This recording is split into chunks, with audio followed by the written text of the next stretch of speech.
প্রিয় বিএনপি, ভুলে যাবেন না, এই জুলাই না হলে এই মায়েদের, এই বাবাদের, এই ভাইদের, এই বোনদের সন্তান, স্বামী, ভাই, বোন জীবন না দিলে আজকে ক্ষমতার তক আপনারা এনজয় করতে পারতেন না। তখতে বসে ভুলে গেছেন? আপনারা আগেই ভুলেছিলেন। শহীদ পরিবার যখন বুকে কষ্ট নিয়ে কান্নাকাটি করছিল, শহীদ পরিবারের কাছে তখন আপনাদের ছুটে যাওয়ার সময় ছিল না।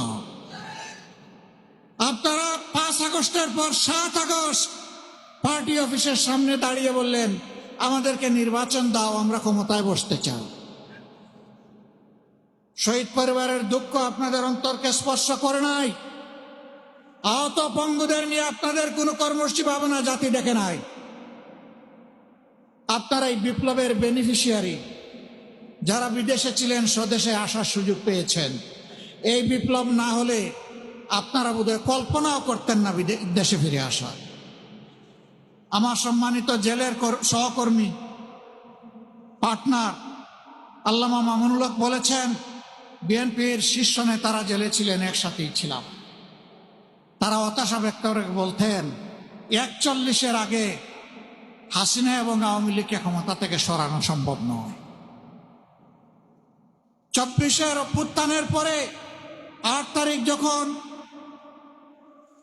বঙ্গভবনে শপথ নিলেন উপদেষ্টারা, বিএনপির বাংলাদেশে উপস্থিত সর্বোচ্চ পর্যায়ের একজন নেতার আমি পাশাপাশি ছিলাম। উনি আমার জিজ্ঞেস করলেন, এটা কি হলো? আমি কিছু না বলে আসমানের দিকে আমার এই আঙ্গুলটা উঠালাম। তিনি বললেন, আসলেই এটা খোদাই দান, এটাই মিরাকল। সেই খোদাই দান ভুলে গেলেন। এখন কেউ কেউ দাবি করে অমুক আন্দোলনের মাস্টার মাইন্ড, অমুকের নেতৃত্বে এই আন্দোলন সফল হয়েছে। এগুলা সব ভুয়া। আমরা কারোর ন্যায্য অবদানকে কখনো আমরা অস্বীকার করি না।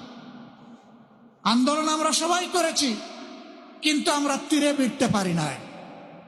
আমাদের তরি সমুদ্রে ভাসমান ছিল। জুলাই আন্দোলনের নায়করা এই তরি নিয়ে ঘাটে ভিড়েছে, জাতিকে মুক্তির পথ দেখিয়েছে। তাদেরকে সম্মান করতে, ভালোবাসতে শিখুন। তাদের নিয়ে তুচ্ছ তাচ্ছিল্য করবেন না।